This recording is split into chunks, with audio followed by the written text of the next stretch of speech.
All right, we're live. Check it on there.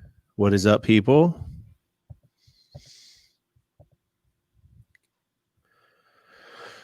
And then we'll have to do this, and I'll have to get this right here.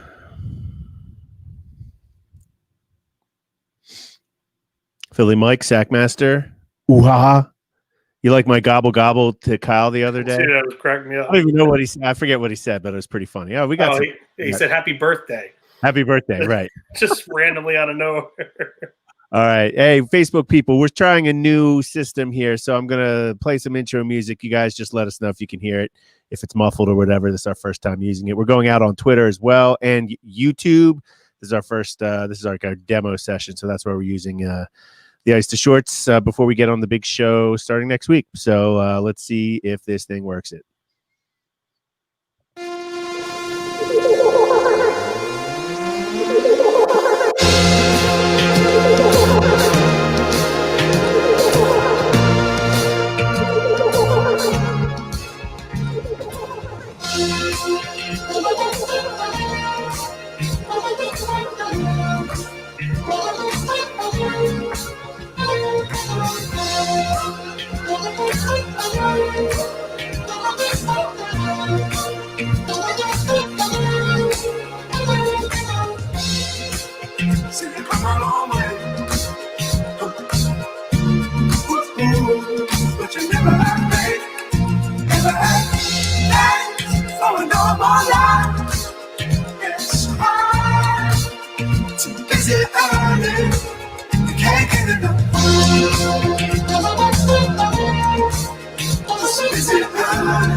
All right, welcome to episode 20 of Green Legion Radio's Ice to Shorts Winter Sports, brought to you by Bud Light. Sack, we are back to winter sports. There's no more summer sports for us. We are in the winter. It's December 22nd.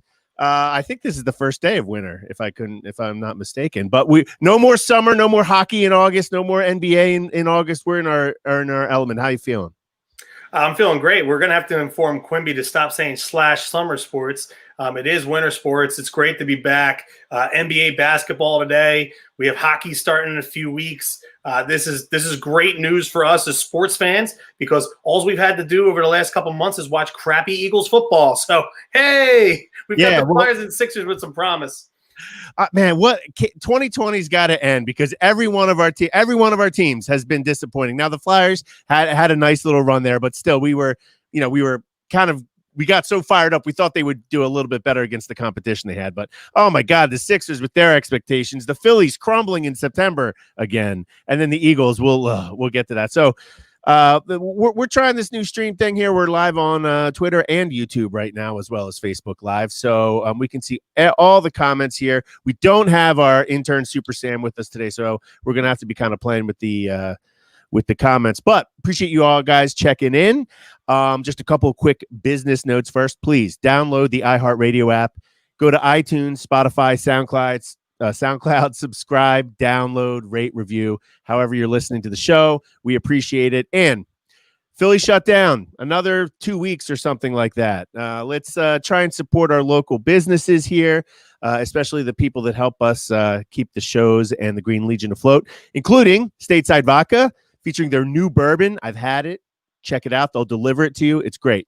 Ken Davies, all the City Fitness locations.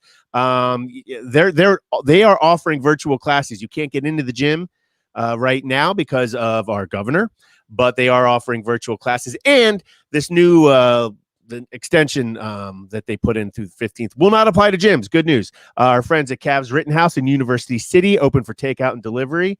Friends, of course, Chickies and Pete's South Philadelphia, and our friends at Next Sip, the safest way to drink hands-free during a pandemic. And lastly, Bucks County Baseball Company, our good friend JP up there, online and in store. His store is open. You can go check stuff out, but the online store is even bigger.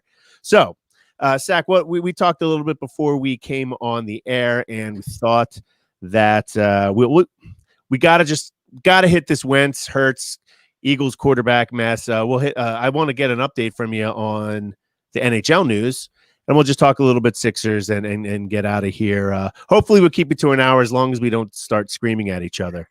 So, because of the holidays, because of the Punta Cana trip and some quarantine, I wasn't in studio last week with you guys, but this Wentz Hurts stuff is getting worse and worse every single day. And maybe you and I spend too much time on Twitter or just look at it at all.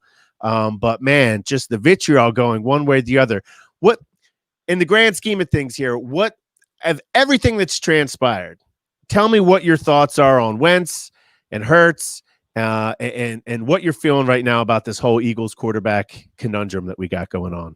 Well, first of all, I'm tired of the vitriol that's being spewed towards Carson Wentz. To think that this guy is a bad teammate, a bad person, is outside of your mind. Everyone wants to say that the news that was leaked out to Schefter the other day, please, come on, man, stop it. Leaked. Okay, listen.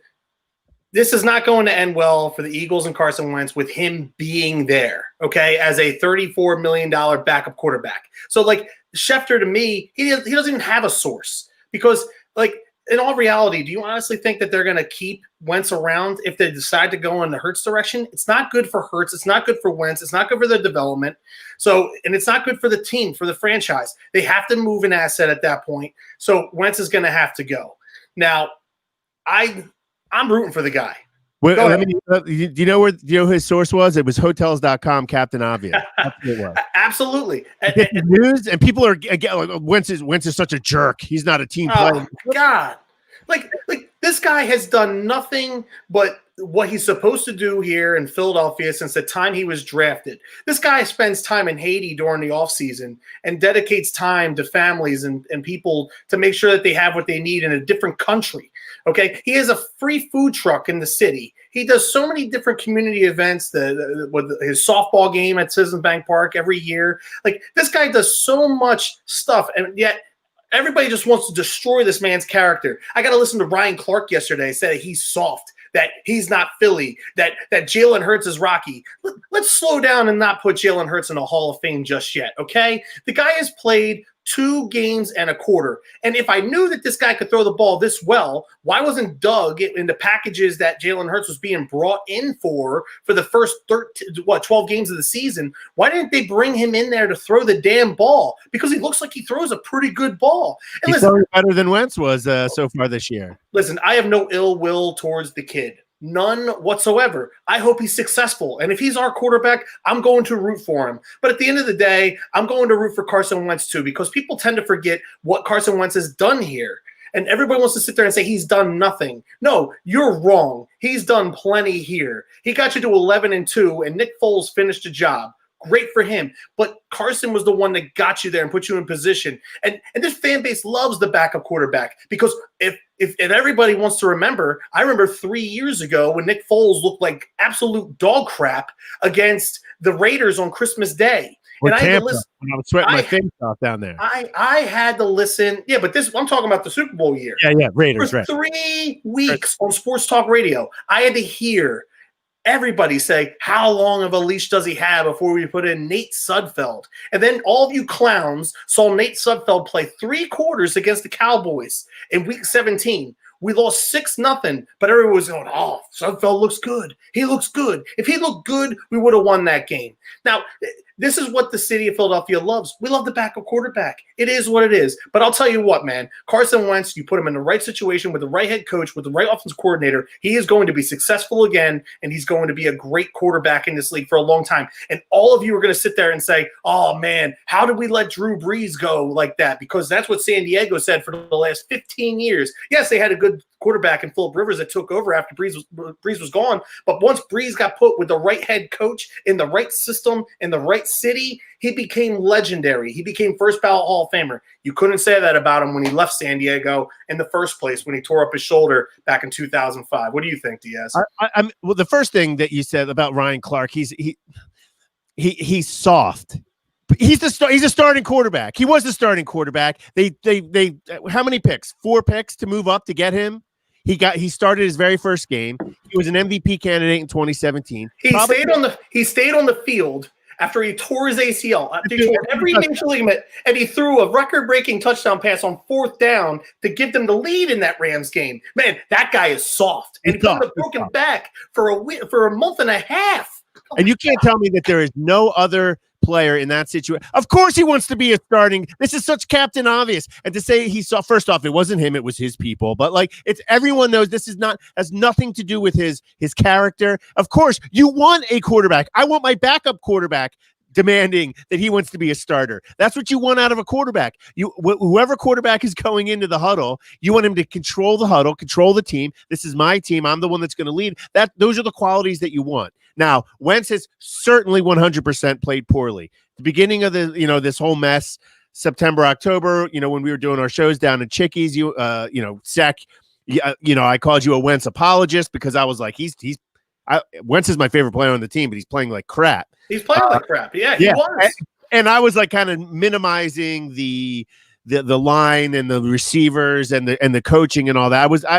I admit I was wrong. I was minimizing that. But play calling or not, Wentz is the least accurate quarterback in the league. That's not who he is. I don't believe that's him.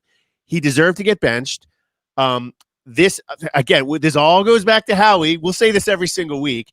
Howie, you invest in your starting quarterback, then what you need to do is use all your resources to support that guy. Use every last resource. Now, trading for Darius Slay, how does that help Wentz? Well, it helps to improve the defense, but especially on offense, you don't draft a backup quarterback when his extension just hasn't gone in.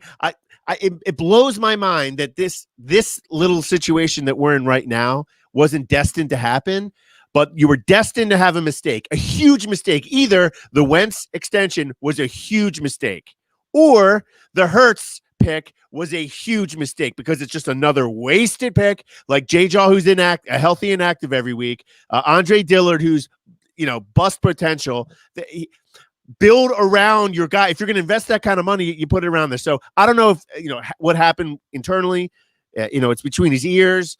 This offensive line shakeup. But the thing is now on the other hand, some of the same things have been going with Hurts. Hurts seems to be getting a better play call, but he seems to have better touch than Wentz right now. Not forever, not for his career, and he's making decisions quicker. So, man, it's such a mess now. And you can't put the toothpaste back in the tube.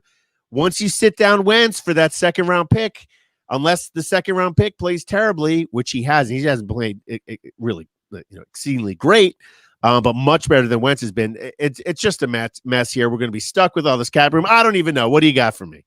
Well, I mean, while we're also talking about Howie and also his draft mistakes, why don't we admit to another one? Jalen Reagor. I mean, the guy had a second-round grade on him. We take him in the first round when we should have taken Justin Jefferson, and guess who made the Pro Bowl today? Justin Jefferson. I mean, the guy's having an unbelievable rookie season. But Diaz, I got into it with a buddy of mine on Facebook yesterday because I got tired of his personal agenda towards bashing Carson Wentz, because that's the way it's been for the last few years. And he says that this guy will never win 9+ games in the NFL again, and he will never win a playoff game. And I sit here and I'm like, everybody lives in this hot take world. And I'm getting sick and tired of it because everybody wants to sit there and say, oh, man, this guy sucks. This guy sucks. This guy sucks. Like, man, Josh Allen, remember last year after that playoff game, everyone's like, this guy is a train wreck. This guy's never going to be successful. He gets put with the right coach who puts him in the right system. And this guy is third in MVP voting this year. How about Ryan Tannehill in Tennessee? Oh, yeah, right. Yeah. That guy was a bust. And then all of a sudden he gets put into Tennessee. He takes him to the NFC title game. And this year he's 10-4. He has a shot to win the division. And he has he has Derrick Henry, but he has a supporting cast around him. He has a good head coaching staff and a good offense coordinator that knows how to play to his capabilities. Baker Mayfield was supposed to be complete dog crap. This guy, man, like Freddie Kitchens, like everything was going wrong with this guy. And then he gets put with head coach of the year candidate Kevin Stefanski this year, and they're 10-4. The Browns are going to go to the playoffs for the first time in 17 years. Jared Goff, the biggest bust in first round history, first pick of the draft history. And then he gets put with Sean McVay 3 years ago. He has the second most wins as a quarterback in that time frame. He's been to a Super Bowl because of his coach. Like, I look at this. Aaron Rodgers, a couple years ago. This guy, oh, he's old. He doesn't have it anymore. You put him with Matt LaFleur, who actually has a creative mind. Now look at him. They went to an NFC Championship game. They're the best team in the conference in the NFC. Like, I could go on with so many other examples, Diaz, that like when people want to sit here and write these quarterbacks off and just say, man, these guys are terrible. No, if you put Carson in the right situation with the right head coach, because obviously I think we all can admit that Carson and Doug, they don't ebb and flow anymore. Those two have something going on between the two of them. You can't tell me otherwise, because I see Doug next to Jalen Hurts every single time that he comes off the field, and you haven't seen Doug do that in God knows how long. Maybe since the last time that those two actually got along. It's frustrating to see, and I think that maybe the best case scenario is you're either going to have to fire Doug after the season and give the team over to Carson with a new head coach, or you're going to have to keep Doug with Jalen Hurts and you're going to have to move Carson elsewhere. Those are the only two options that are going to make sense after the season. The only thing that we don't know, that we really can't, we're not privy to, we don't have all the information, is the play calling. And obviously we've seen, it seems like they're making these play calls to Hurts' strengths. One of the knocks against Wentz that we've been hearing is he's been, like we hear against any other star player here in town, is that he's been given too much leeway and too much freedom, and he can do what he wants and this and that. And, I don't know. I'm not inside there. The one thing that Wentz, even from the beginning, that I liked back in 2016 was he took control of the line and picking out coverages and blitzers and guys that are going to be running free and all that kind of stuff. So, is he changing the play, the calls at the line? Now he's not switching like this some grand, thing, but does he have too much control? We will never know. And that could be something like, well, they're not calling the plays to meet his strengths, but then he's calling his own plays behind this, faulty offensive line that keeps having these other iterations. It's really, I think it's evident now to everybody.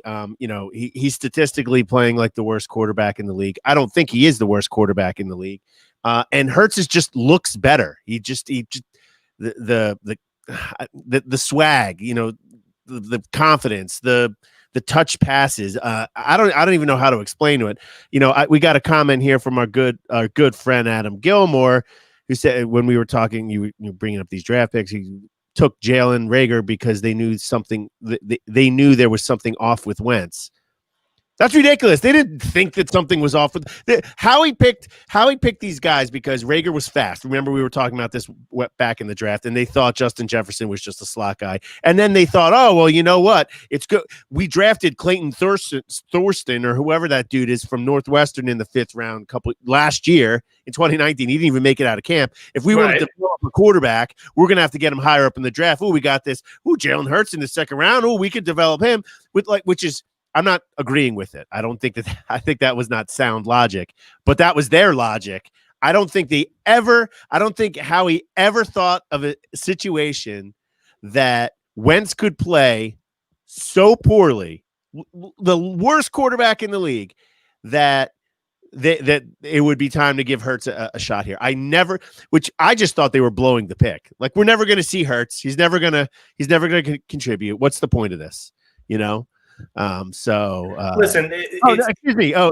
Adam is correcting me. He said not Jalen Reagor. He's talking about Jalen Hurts. He thinks he drafted Jalen Hurts. Listen, you just signed him to a $128 million deal 6 months ago, and in that time, led the Eagles to the playoffs 4-0 down the stretch with practice squad receivers and holes all over the line and everything like that. Like, no, they did not think that there was a problem with Carson Wentz. I don't know if there's some sort of like political, in palace intrigue within the NovaCare Center, but they certainly didn't think there was a problem with him. Carson looked the same up until halftime of week 1 against the Redskins. He looked good that first half, whatever, the first 29 minutes of the game. But this is just, I go back to all this. I don't know what's wrong with Wentz, but you just can't keep him here. You just can't. This is so awkward for everybody. And they dug themselves into this corner. And Sack, I know that you're very, very much this season anti-Doug with his play calling and his choices to go for it on 2 and 4th down and all that, and I'm not going to disagree with you. And you might say, like, you got to get rid of Doug, but if Howie is still the guy that's making these picks with these harebrained hubris picks, It's just there's no way that I'm going to trust that guy to right the ship. It makes no sense. And we felt that way with the Phillies. I 3 months ago, before Morey came here, I wanted the Sixers to sell the team. I was down. I don't think that they're winning the championship year. We'll get to the NBA in a bit, but now that there's some sort of stability there, I trust Morey. You trust Dabrowski. You certainly didn't trust Klentak, but I don't trust Howie at all. I don't trust him. He's number 4 out of the 4 GMs or 4 presidents, whatever you want to say. What's Howie going to do? What's Howie going to do to get this better? The frustrating thing is that Lurie is not even thinking of getting rid of Howie, which means he's not really realizing the head of the problem. And that is Howie, because of these draft picks that he has. And the frustrating part of that on my end, when I'm sitting there watching this football team, because listen, if Howie wants to sit here and try and sell to us that, okay, if Carson didn't get that concussion against Seattle and we had a better option than Josh McCown, we would have beat the Seahawks in that game. We would have had a chance to go on further in the playoffs. But what he failed to realize is that this team had so many more holes than just the backup quarterback. And to take one at the back end of the second round, when you really could have helped out Carson a little bit more if you would have taken a running back like J.K. Dobbins, who's taking over the reins right now in Baltimore, and you're going to see how good this kid is. And everyone wants to go, oh, well, we've got Miles. We've got Miles. Miles has been hurt 3 times this year. Miles only touches the ball 13 to 15 times a game if Doug feels froggy enough. I mean, he had 115 yards rushing against the Saints. 82 of that came on one run. Like, I've got nothing wrong. I've got nothing against Miles Sanders, but I think if you had somebody else that was competent enough to keep him fresh, that he would be better for you. And when he does have a nagging injury that's going to keep him out a week or two, you have a competent backup. Not listen, Boston Scott is a friend of the program. We love Boston Scott, but how much can Boston Scott really do for you? Like, you've seen a lot of holes in his game this year, most notably in pass protection. And he's not really that great at running between the tackles. He's had a game or two here or there during the course of the last year and a half where you're like, wow, Boston Scott. But, like, not enough to where you're sitting there and you're looking at how Carson was so successful in 2017 when he had Jay Ajayi and LeGarrette Blount and Corey Clement back there in the backfield that actually helped him out. You're doing nothing to help this guy out. And right. I'm not going to sit here and say I've admitted over the last few weeks and the last month, Carson has been playing like crap. He has. But I'll tell you what, if Jalen Hurts wasn't drafted with the second round pick and he wasn't here right now, how many of you guys would be sitting there clamoring for Nate Sudfeld? Would it be the same percentage that was clamoring for Nate Sudfeld 3 years ago before we won the Super Bowl and Nick Foles became legend in this town? Come on, people, get over yourselves. Like, we really need to sit here and think about this. Now, the Eagles are going to have to make a big decision here in the offseason. I've seen some reports where they're like, oh, well, bite the bullet on the cap next year. And then you go into 2022 and you have $81 million worth of cap space at your hands. Suffer through next year and let Hurts grow with the young kids. Whatever you want to do. I'm going to be there to support them. I will be there. We'll be at Chickies and Pete's next season every Tuesday night, sitting there representing and having a great time. But I'll tell you what, I'm not happy with the way things are going now because everybody wants to go for the postseason, which is a complete joke this year. Why the hell would you want that? I want a top 10 pick. Now everybody's cool with keeping Doug around, which I wasn't cool with because now that means the whole coaching staff is going to stay, which you have no idea. Like, every year we get off the slow starts in games and in seasons. So let's just keep on trudging it out there because we've been in the postseason 3 years in a row. And now people are starting to lean, not a lot, but just a little bit. Maybe Howie deserves another year to try and figure this out and figure this out. Don't even bring that into the universe. Don't even think that. Don't even think that. Diaz, you know where I'm at with it. Oh, I know. But I'm letting you know what I see on Twitter and Facebook. It's ridiculous. Well, I'm telling you what I see here on some of the comments from John. He got married, man. Women ruin everything. My wife is awesome and amazing. She does not ruin anything. Oh, man! Oh, God! Oh, let's bring out the kid now too, huh? On the kid. That's right. Yeah. Let's see what else we got here. Yeah, the Eagles O-line from our good friend Steve Suter. Eagles O-line was in shambles before training camp started. Too much invested in aging veterans. That's something I'll definitely agree in with all of Deshaun Jackson and Alshon. And Jason Peters. not you and I, but the Green Legion Radio, the big show, we were going at it at each other about Jason Peters coming back to play guard when Brandon Brooks came over the summer. Like, what were we thinking? What were we thinking? Jason, listen, love him, but like, you can't have all old dudes up on that. I don't know if Lane's ever going to be the same anymore with his ankle. It turns out this ankle was bothering him back from 2018, from the 2018 playoffs or something like that, or the London game. You know, when you hear that somebody's ankle collapses, that's not a good thing. But I'll agree with him though, with these aging veterans and all that stuff. Like, why wasn't Alshon on the pup for the first half of the season? Right. We wasted a roster spot.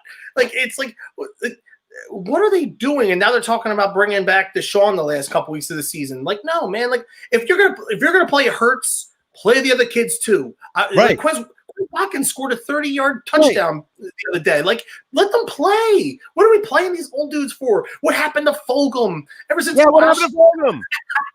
This guy, and here's another overreaction here for you. Here's another overreaction because everybody was sitting there going, "Oh my God, look at Fulgham's stats. He looks like Devontae Adams," because he had the same stat line as Adams after like 4 or 5 weeks. And here we are now. Fulgham is like not even to be seen anymore. He played 11% of the snaps a couple weeks ago against the Saints. And now, like, this is the overreaction of this city. Everybody wants to overreact. Here, everybody, get back in line and let's just watch the last couple weeks and let's see what transpires this offseason. That's where I'm at with it. I think what I want for the next couple of games is well, this is Dallas, so I don't want to lose to Dallas. It's just a hard thing because intellectually, or like, your brain is saying, my heart is saying I want to win and I want to make the playoffs, but that's not going to help anything because they're not competing next year. They're not competing. They don't have any young guys. I was talking with my buddies. They're like, "Oh, they got some talent." I'm like, "Who's the young talent? Who's the young talent?" Jordan Mailata. I'm like, hey. Jordan Mailata might, if he's a long-term starting left tackle, maybe he makes a Pro Bowl. That to get him in the 7th round, that's awesome. But he's not some like huge building block. Alex Singleton, our good friend Alex Singleton from Green Legion Radio. Hey, he's playing like a warrior. He's playing like a champ. He's still a little bit undersized. You're not building a defense around Alex Singleton. To be able to get Alex Singleton out of the undrafted, off the street. Hey, that's a great win. That's like getting TJ McConnell off the street. Hey, that's good. That's a positive. It's not bad. He doesn't stink. We're talking legit talent. Yeah, top 10 at their position. Blue talent. Chip. Blue chip. You go that. Who do the Eagles have that is top 10 potential? Goddard, Sanders, when he's reliable, if he's reliable.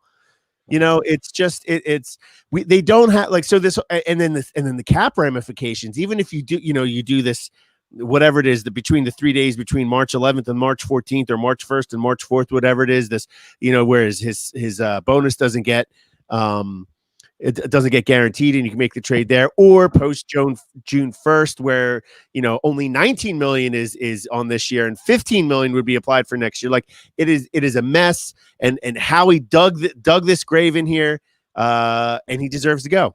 Listen, if we were in this situation, in this Hurts pick, which I always disagree with, if the Hurts pick happened, but you hit on Jay Jaw, and you hit on Andre Dillard, and you hit on Davian Taylor in the 3rd round this year. If you hit on all these other guys, you hit on guys in the 4th, 5th round that are solid contributors, if not starters. Then you're like, all right, well, you got a little bit ahead of his skis there, and out in front of his skis, and messed this one up really bad. But I'm going to give him the benefit of the doubt. He's just like striking out.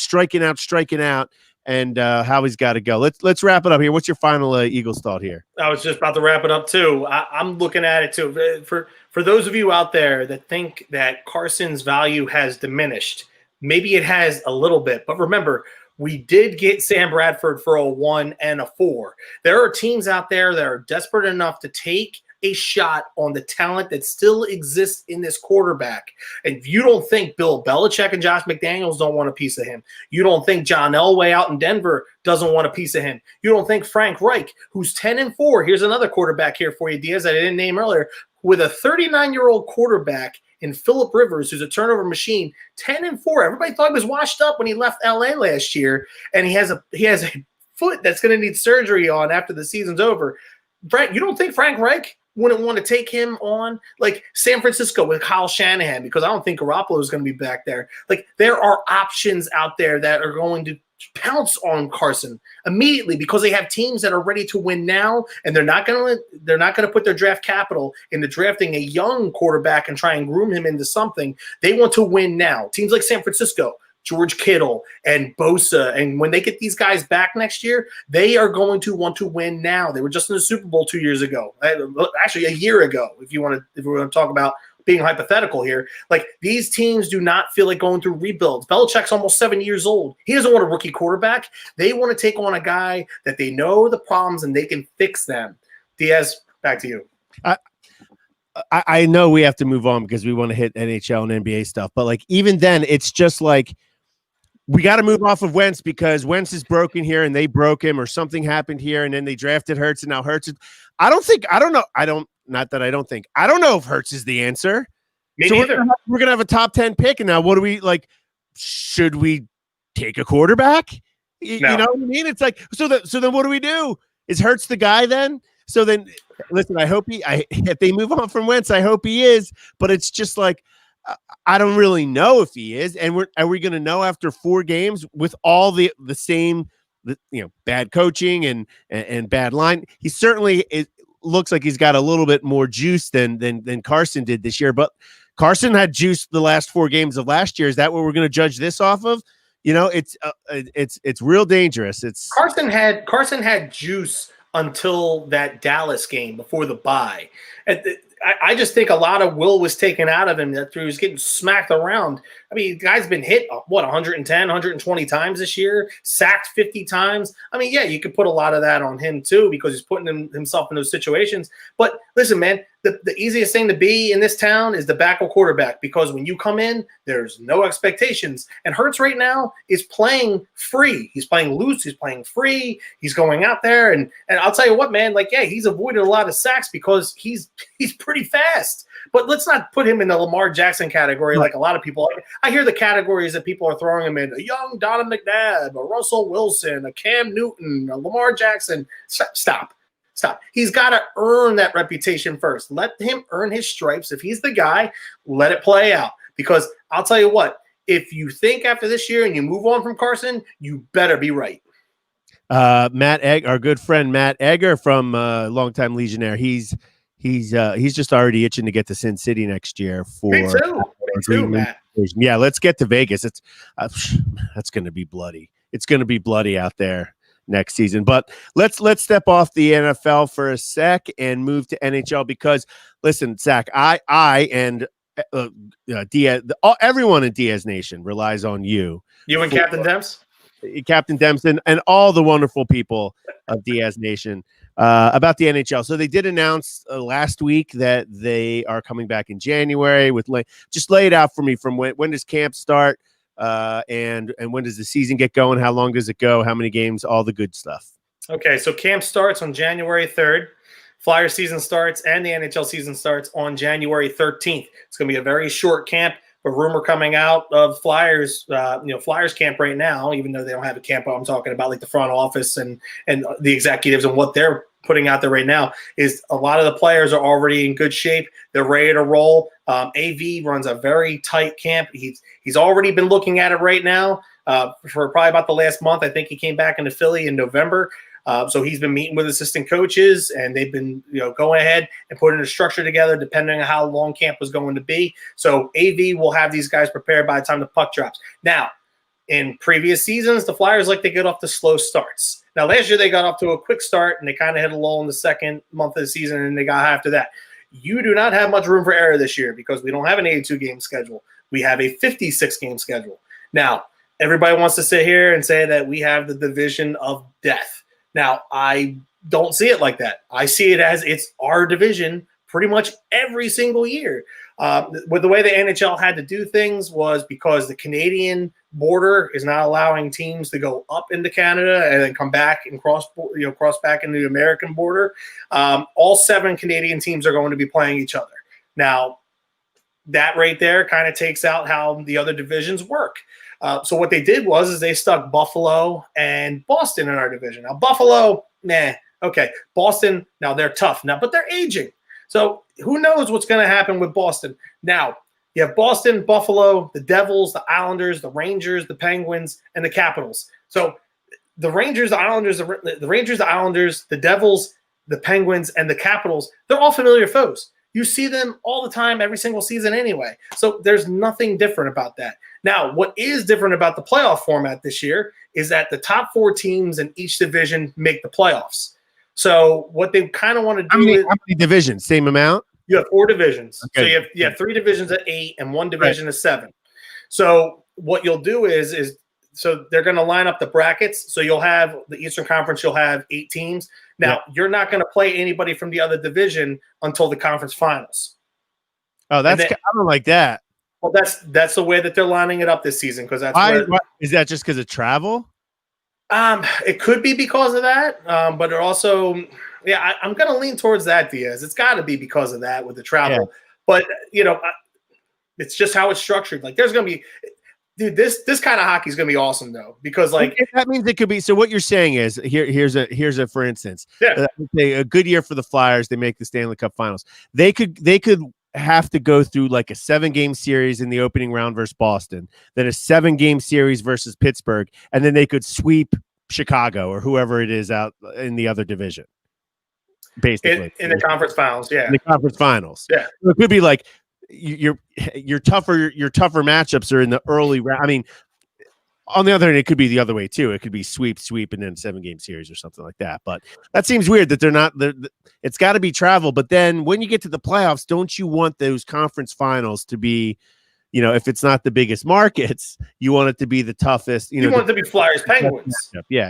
Right. You want Flyers Penguins in the conference finals. You want Flyers Capitals. Listen. In reality, man, I don't think it matters. I think they're doing the right thing by kind of bubbling it off in a way with the divisions and letting them handle it with themselves. You're going to see the Penguins 8 times. You're going to see the Capitals 8 times. 8 times. Wait, hold up. 8 times. Yeah, that's something I like, because the rivalries, with sports becoming such huge business now, and free agency and player movement and all the sports, and a lot of buddies. Hockey still keeps those rivalries with at least Philly, Pittsburgh. How cool is that? I mean, 8 times. That I like that. Yeah, I mean, they had a division set up probably about 10 years ago where you played your divisional opponent. I think it was 6 or 7 times in a season, but that was back when you had the 82-game format. This year is a little bit different. The end of the regular season will be on May 8th. And then the NHL draft will be July 23rd to the 24th. Free agency will open up on July 28th. And then how many games you got that again? I'm sorry, I was responding to it's a 56-game season. And then they're looking to open back up a full 82-game slate, get back into regular mode, because they're hoping that the vaccine all kicks in and whatnot, and everybody comes back at the beginning of October like they normally do for the 2021-2022 season. It's exciting. It's going to be a lot of fun. I love having hockey back. I'm going to love having another option to watch. Because Diaz, listen, if the Flyers and the Sixers are both on a given night, you're watching the Sixers, I'm watching the Flyers. Right. But I'll tell you what, if the Sixers are on, I'm watching the Sixers, if the Flyers aren't on that night. So it's going to be nice to have some options. And I'm looking forward to having hockey back. It's going to be a lot of fun in a few weeks when the puck drops. And 56 games, man. The sprint. It's almost like a sprint in hockey, and there's no room for error. So the Flyers have to get off to a hot start, especially in that division. Yeah, no participation points on the overtime losses. But one thing that you said there that think about the last couple months. I remember even being at one of our shows down at Chickies, I don't know, 2 months ago, when we were still allowed to be free people. I was speaking with someone. Someone was in there at a table, and we were talking about the vaccine. The news, I guess, was beginning of November. The vaccine was coming, and people were like, "Oh, are you going to take it?" And I'm like, "Yeah, I mean, I'm not going to be first in line because I'm not, high risk or whatever. But yeah, right. I think right now, man, I'm telling you, the second one came out. I want to do a funnel of the vaccine. Give me both vaccines in a funnel. I want to get an ice luge like in college. Put my mouth up there. I want to mainline as much vaccine. Give me all the vaccine. I am ready to go." And let's move on. I like the idea next year a regular 82 game season for the Flyers. I would like a regular 82 game for the Sixers, and for every other league. Let's get back to normal. I'm going nuts at the end of 2020, and but I'm happy that our sport's coming back. So let's. Oh, you got one more thing? I just a quick question: Is Sure. this an asterisk season 2? We have to wait and see. We have to wait and see. If it goes straight through, from the regular season through to the playoffs, it's not an asterisk season. The asterisk for me wasn't that there was less games. It was the fact that they ended in March and they picked back up in July, August, which is like a normal off season. So that was the reason for the asterisk. We got some people here. So we got some comedians out here. That our good friend Russ Taylor, not so good of a friend tonight. He did not get the tracksuit memo. He's saying that we both look like we're Bionic Man because of our tracksuit. Hey, let me say this, Russ Taylor. We've got some great team colors in our city, from the Phillies, the Flyers, the orange and black. Come on, like I knocked the Flyers, as joking around, but orange and black, that's great colors. The red, white, and blue, the blue, white, and red for the Sixers, the red, white, and blue for the Phils. The Eagles are actually, until they bring the Kelly Green back, they're number 4. But come on, these are attractive gear. You got to get yourself a nice track jacket of the team of choice. What do you got to say, Zach? Listen, man, I'm on vacation this week, so I am a man of comfort right now, and this is how I prefer to dress. Got no pants on? Is that what you're telling me? Well, I'm going to leave that to the imagination. No, I'm wearing shorts, but yeah, just nice and comfortable this week. And me and Diaz, we did not call each other before the show to find out what I knew he would be wearing Sixers, and he knew I would be wearing Flyers, and that's how we go. You're triple lettering though now. I mean, normally I have to deal with you double lettering. You are tripling down, and it's almost like you're doubling up on the double lettering. I don't know. Don't make me show you my boxers there, Diaz. No. I'm kidding. I don't know how to delete. I don't know how to delete video on our new system here. All right, so we're at 42 minutes. Wanted to keep this an hour. I'm fired up because the NBA comes back tonight. Tonight we're recording this on Tuesday, December 22nd, a little bit before Christmas. The Sixers open up tomorrow, December 23rd in Washington. And, it's a new season. We've got a new GM. We've got a new coach who's got championship experience. We've got a great coaching lineup from Dave Yeager. Wait, hold on. We don't have a new general manager. Elton Brand's still here. We have a new president of basketball operations. That's right. We got the adult in the room. Yes. I thought I was checking my phone on Twitter. I'm like, wait a minute, when was Brand fired? Yeah, and no, I think we're good. We're good. Some of our, my good friend Jigsaw from Jigsaw's Judgment, one of our friends from Fox Sports, The Gambler, 102.5 FM in Philadelphia. In his Sixers preview, question is always, did the Sixers do enough in the offseason? And my answer is, do enough for what? Do enough to be better? Yes. To contend? No. They're not a true contender, at least the way I see it. Right now, flipping. We got the lesser play in these trades. We're getting Danny Green and Seth Curry back. They fit better, but listen, I don't want Al Horford on this team anymore. But Al Horford still is a good player. He just didn't. He shouldn't have been on this team. That was a mistake. And Josh Richardson. Everyone always says Jason. Josh Richardson, still a good player. Just didn't really fit for the role that they were making him do on this team. He just wasn't a good fit. We're gonna see Josh Richardson in Dallas this year and be like, oh, why didn't we have that guy? And we're gonna probably blame Brett Brown. What do you got for me? Well, you say that, I'm paraphrasing here. It kind of looks like you're taking away championship expectations. What does this team need to show you that they are ready to take the next step with a new president of basketball operations, with, a new head coach? Hopefully a, re-inspired Embiid. Maybe, Ben is coming back healthy after his plaguing injuries last season at the end of the regular season and in the bubble. Like, what are you looking at here to where the Sixers can get themselves back? Because, listen, the Sixers aren't playing on Christmas this year, which means that they're not one of the upper echelon teams being looked at anymore. They have low expectations compared to previous years. So what do you think that the Sixers need to do to put themselves back up into that pantheon to where they're running with the Heat and they're running with the Bucks, and a couple other these teams in the Eastern Conference and competing for a championship? Well, that's a great question, and it's all a matter of expectations. We got some comments here coming in for Sixers. They got a real coach now, Matt Edgar again. Will we get past the second round? And Hollis loves knocking this second round thing. If they get next to the second round, past the second round, they're in the conference championship. And I know that's a big Captain Obvious statement, but that means they're one of the 4 best teams in the league. That's how it finishes.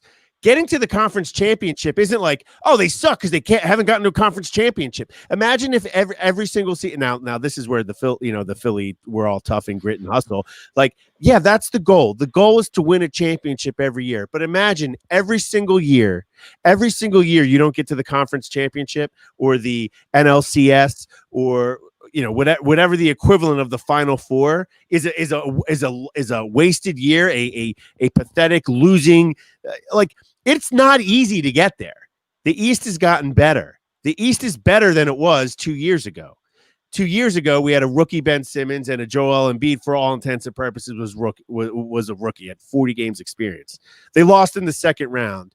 4-1 to Boston. It was closer than that, but they bungled 2 or 3 games at the end. Of course, with the confetti game, the embarrassment of that. And but the deal is like, for them to answer your question directly, Embiid has to be better, and Simmons has to be better. That's where it all starts. Both of those guys have to be better. The fact that does Simmons need to shoot? He would be better if he could shoot. He would be better. Is that what we need? Free throw line. Free throw line. He needs to get to the line and hit those free throws. If he can get to 70%, I think last year he was at 63. Small progression. I think he was 55 his rookie year, then 60 his second year, and then last year 63. That's not good. It's incremental. It's not good. He needs to get over 70%, and he needs to get to the line like 10 times a game. That's what he needs to do. The key to him being better at the free throw line is they don't have to feel like they need to take the ball out of his hands in the last 5 minutes of the game. That's where games are won and lost in the NBA, is in the last 5 minutes of the game. And if you're taking the ball out of your playmaker's hands because he can't shoot from the stripe or doesn't have confidence enough to shoot from the stripe in the clutch, that's a problem. He needs to get himself to at least 70. If he had himself anywhere between 70 and 75, that would serve the Sixers team miles on end. I agree. And I think that for this year, even more than a jump shot. For this year, I think did you watch any of the preseason games? Did you watch any of them? I don't watch preseason anything anymore. It's the only thing on, dude. It's the only sport we had on during the week. Listen, man, I've been worried about my fantasy football team, okay? I'm going to the conference championship in my 20-team league for the 3rd straight year and going for my 3rd straight title this year. So I'm steadfast, baby. That's a highway robbery. I want to see the guys who you play in this league with. Is it Jacob's nursery school class? Is that who it is? Something like that? But no, but about this, and this isn't like, I'm not trying to make any type of excuses or like, hedge my bets or anything like that. I'm just saying in the East, Kevin Durant, as we're right before we got started, he's awesome. He's back. He tore his Achilles a couple years ago. Kyrie had 17 points at the end of the first quarter too. The Nets look pretty good right now. I think Kyrie's got to stay healthy. He's got to stay healthy. Well, and healthy of mind. I could see himself destroying that team. True story. But the Bucks are better. The Bucks are a better team this year. Yeah, Drew Holiday's there. Miami made the finals. We'll see. Toronto seems to have gotten weaker, but they're no easy out. Boston's going to be without Kemba for some time, but they're still a good team. Like, these are good teams. If you getting swept in the first round is embarrassing, and that is a failure of the season. But if they lose a 7-game series to one of those teams, if they lost a 7-game series to Boston, I'd be pissed and I'd be angry. But like, that's not like they suck. my idea this would clear out the space here, get rid of Horford, get rid of Josh Richardson, bring in some pieces that fit around the guys better, see how it goes. I think that they're going to wait to we'll get to the Simmons trading and all that stuff, but see how it goes. The second year, next year would be a year where, okay, we know what we have here. We see what we did well, what we didn't do well, and then let Morey do his magic and complement these guys. But this year, I don't see them I see them somewhere between, it could be the second seed. I would say realistically, they're probably somewhere between 4, 5, 6. That's what I would say. Out of the acquisitions, both the draft picks and with the trades that Morey made and the free agent pickups that he's made, the Dwight Howards, the Danny Greens, Seth Curry, Maxey in the draft. Which one excites you the most as a Sixers fan coming in, and who do you think is going to have the biggest impact? I mean, it could be a two-ended question, a double-ended question right there, or if you want to answer them separately, whatever you want to do. Man, I would say it's almost like the what went out the door, like addition by subtraction. And not saying that Horford or Richardson are bad guys or even bad players; they're good players, but just get it. Go back. These are the excuses that I always get blamed of. That team 2 years ago that lost to Boston 4-1 in the second round. The team with Sharch, Redick, and Covington, who everyone says they suck, but like this isn't a. Hold on, that seems to be a theme in this town.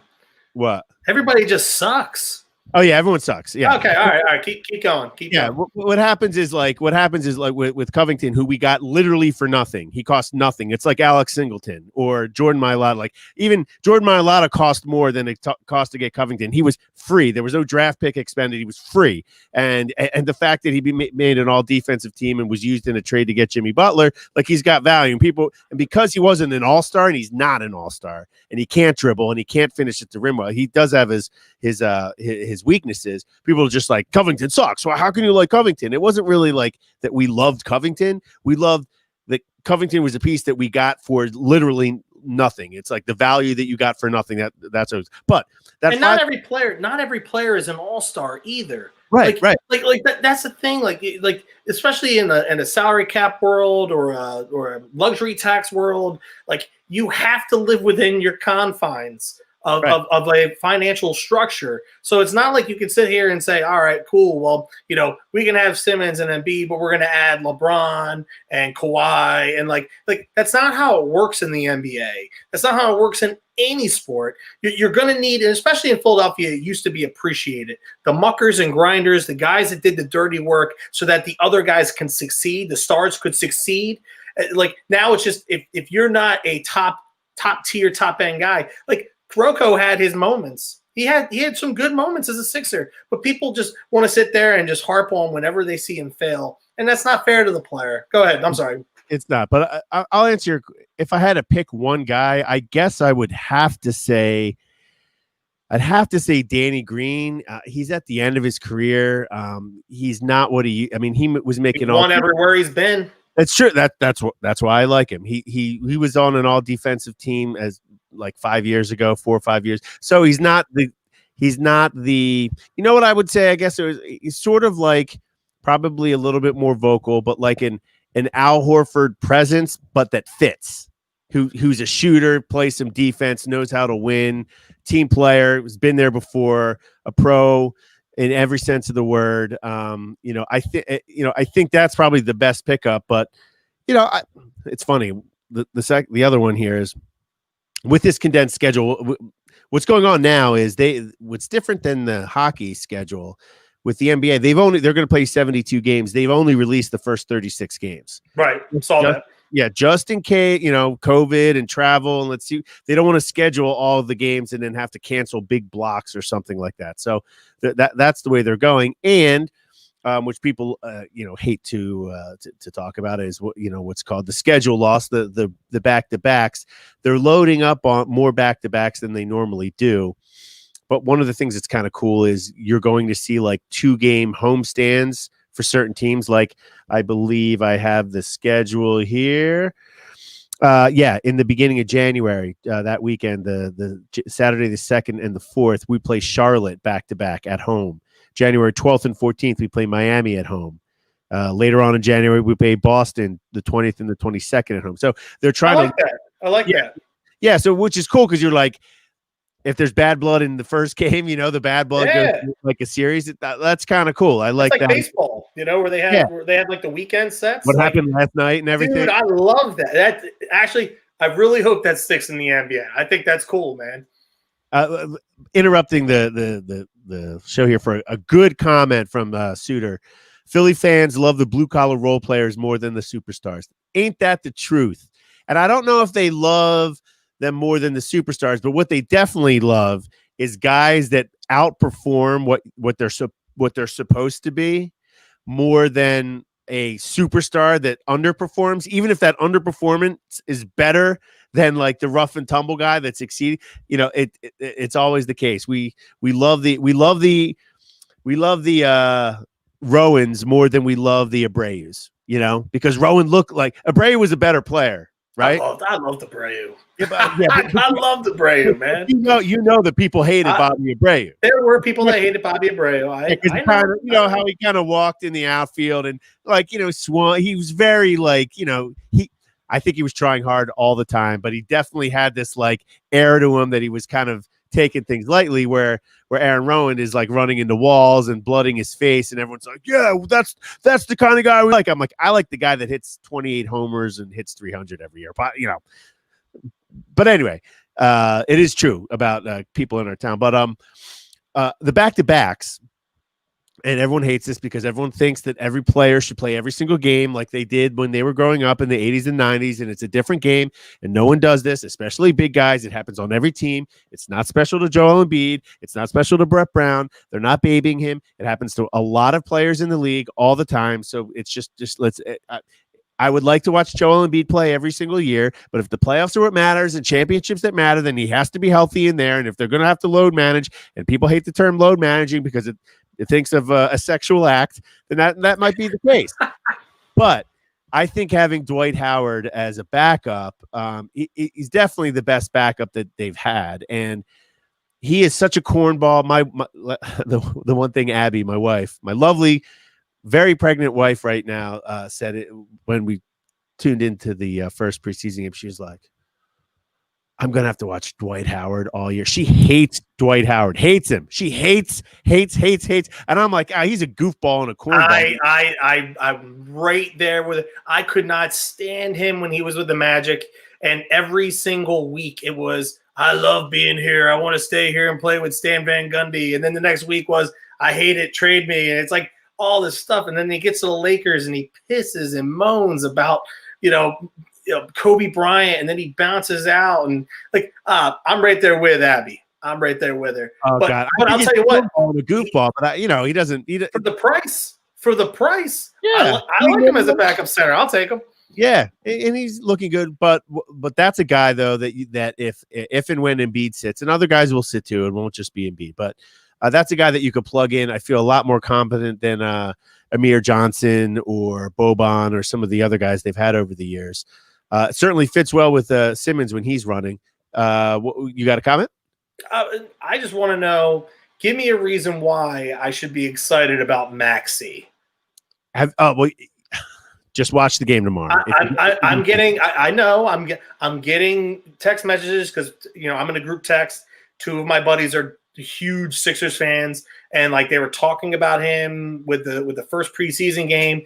Give me a reason to be excited for Maxey. I mean, he is our first round draft pick this year. I don't think the Sixers are expecting him to be there. From what I'm hearing, he can control the ball. He can shoot, which I'm excited for, especially for a young guy. What do you see as his potential? Is he more of like a point guard, a shooting guard? What do you think?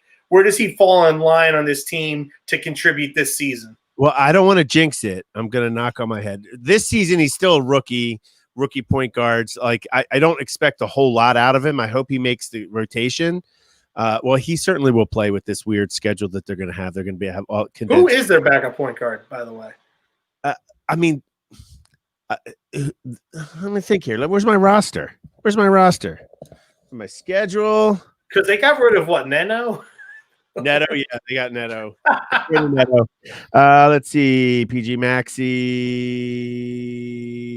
Ben Simmons, Shake Milton, maybe a little bit. Probably Shake. Okay, all right. Yeah, Shake. I heard Shake's been playing well too, from what I. Yeah, Shake's been knocked off. So Tyrese Maxey, and knock on wood here, and we can burn the film here, but like in the 2 preseason games, he's kind of what I would have expected the first 2 preseason games of Markelle Fultz that we thought we were getting would have looked like.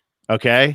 3 years, $50 million extension from the Magic. I got $1,000 coming my way because my 2 idiot buddies here who love to trash the Sixers and everything they do. Is that McCloskey and Morin? Yeah, that's right.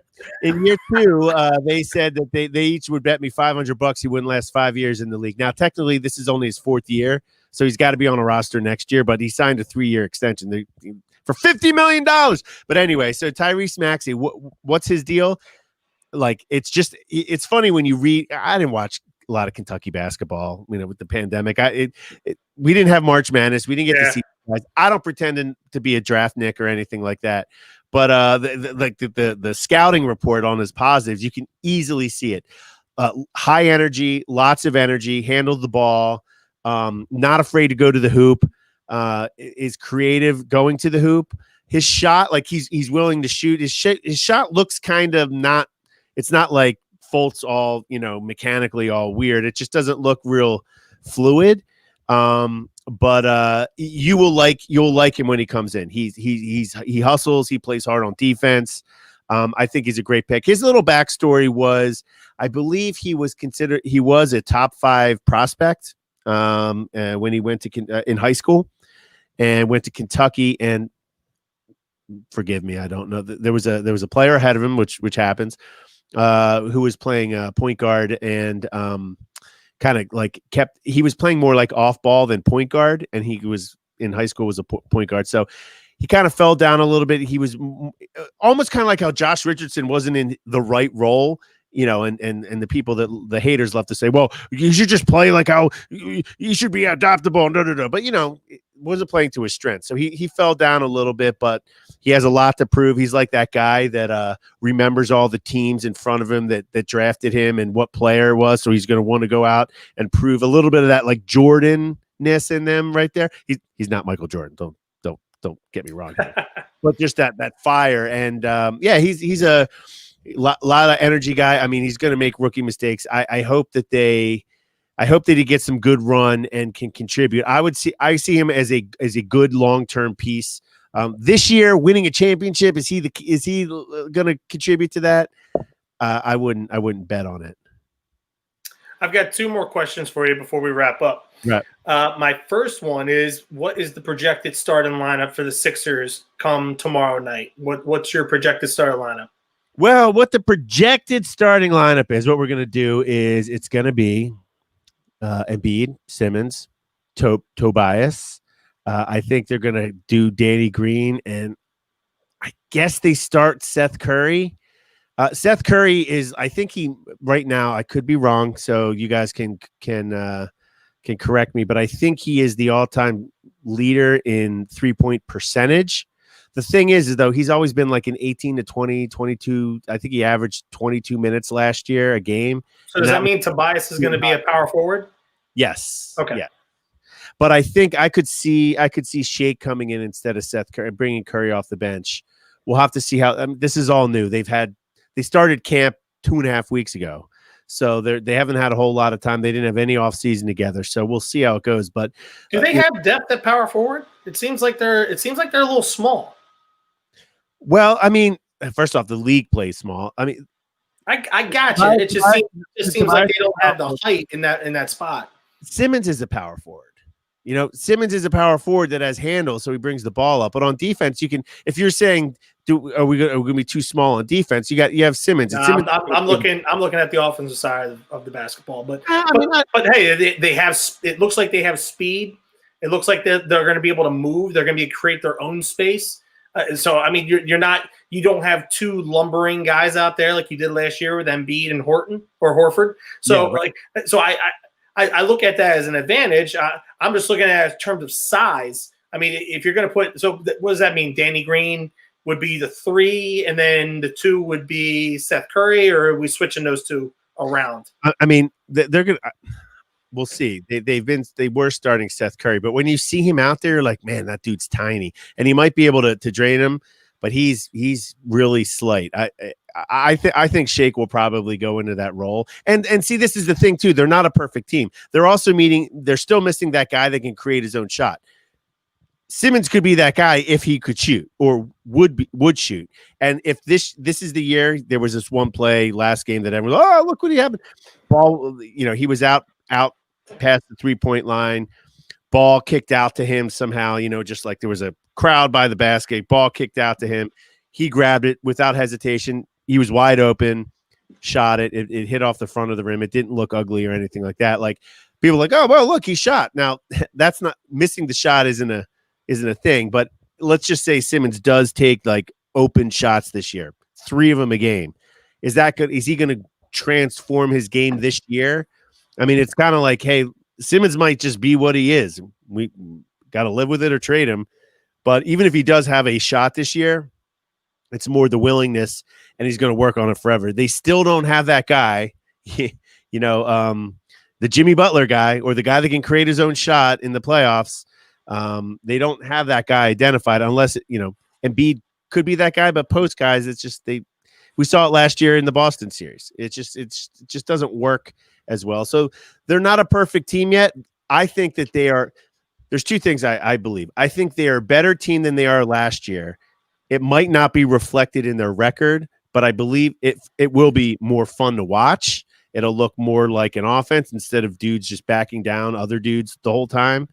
But with the improvement of the East, the lack of cohesion, trying to figure stuff out, I don't know if it'll be reflected in the record. So it's kind of like where do I see them? I see them losing in the second round again and having to deal with you and Hollis and Quimby and everybody else. But I think that's probably a realistic expectation. If they got past my expectation, if they get swept in the first round, it's a disaster. I don't see either of those two poles happening. But they might win in the second round, but I would see a second round defeat by a higher seed. As long as they don't blow a 3-1 lead, I'll be happy if they lose in the second round this season. My last question for you is your prediction. Where does James Harden wind up this season? Man, I don't know. I could see him get. I was listening to something earlier today. One of these, the actual NBA reporters for whoever it was, The Ringer or Sports Illustrated or something, saying that Miami's pulled out, but I could see Miami making a play for him. It just sounds like something. He doesn't fit Miami culture, that annoying Heat culture, but I could see them making a move for him. I really think if he's going to the Sixers, it's Ben Simmons and that's it. That's what you're getting. What these guys were hearing was that Houston would demand Simmons and picks, and on the other hand, the Sixers were if they were going to give up Simmons, they want Harden plus something else, another player, PJ Tucker, pick or something like that. So that's why they're like at an impasse, and I don't blame them. James Harden, this has been a joke of a year. I just read today that he threw a basketball at one of the rookies or something at practice this week. If you want to get traded, this is not the way to go about doing it too. You know what I mean? For as good as the Rockets have been to him during the course of his career since he left Oklahoma City and he wound up there, like this right here is just flat out disrespectful by the way that he's acting. But I don't see anybody bashing this guy's character in the media. I guess it's just an easy thing to do when you're a quarterback in the NFL. So, I just think it's a big joke. The Rockets can't keep him around, and that's the reason why he's doing what he's doing. He's trying to force their hand. And I hope that the Sixers don't move Simmons at the expense of bringing in James Harden, because you bring in James Harden to put him with Ben Simmons and Joel Embiid. You're only going to weaken your team if you trade Simmons to get James Harden. Yeah, and he has 2 years. He has 3 years left on his deal. 2 years plus an option, which a player option, which he'll opt out of. So, I don't think that there are James Harden. I mean, James Harden is one of the best offensive players of all time. He's great. I'm not knocking him, but with the attitude, they're not really like a perfect. It's almost kind of like a reconstruction project. What the Sixers are this year is kind of how I would think the Eagles will be whenever the next GM, hopefully, please bring in another GM to try and fix this thing up. The first year you're seeing, all right, we're getting rid of the stuff that doesn't fit, bringing in players that fit our stars a little bit better, see what happens, and then next year you try, you start building that way.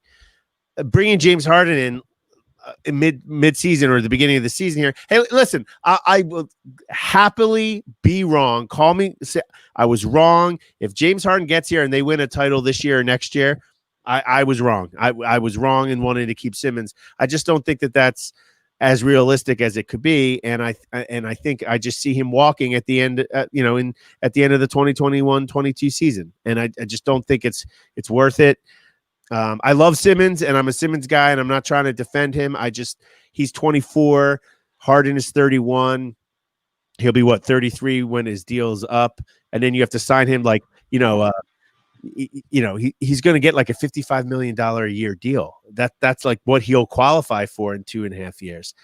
At 33-year-old James Harden, who that once that picture came out with him, I don't know that's got to be Photoshop or something like that, but. With him like at half court in the preseason game, all chubbied up. Looking like Jason Peters. Yeah, he looked exactly like Jason Peters. So you kind of danced, but you didn't give me an answer. So you're the one that said where's he going to go? I think he goes to Brooklyn. I think he does. Brooklyn, okay. I think he goes from Brooklyn. Because I know you still pride yourself on the Jalen Reagor selection in the first round for the Eagles. So I want to see it. I want to see if you can go 2 for 2. Again, with Jalen Reagor, it's not that I knew anything about Jalen Reagor or that I wanted Jalen Reagor. I just thought that's the guy that the Eagles will pick. I just was getting into the warped mind of Howie Hubris Roseman. So as far as the Sixers, they start tomorrow. They actually might get off to a pretty hot start. I looked at their first 10 games, and it's like Charlotte, Knicks, Wizards. They play home against Toronto next week, and then they play in Brooklyn in 2 weeks. They could start out 6-2 or something like that in the beginning. I don't think they're that good of a team, but we'll see how it goes. So any final thoughts here, Sackmaster, before we wrap it up? Nah, man, I just want to wish you a Merry Christmas to you and Abby.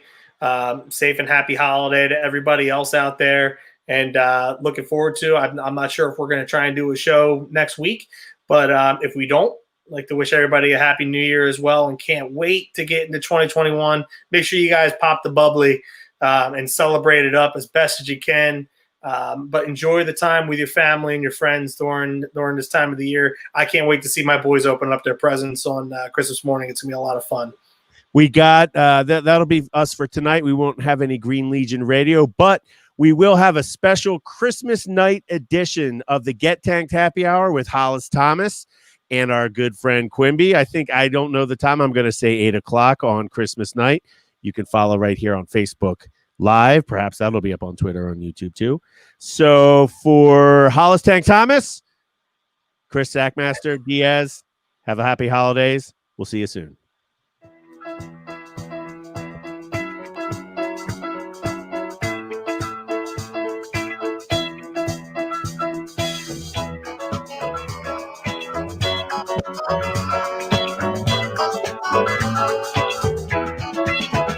Clap your hands, everybody, for Philadelphia.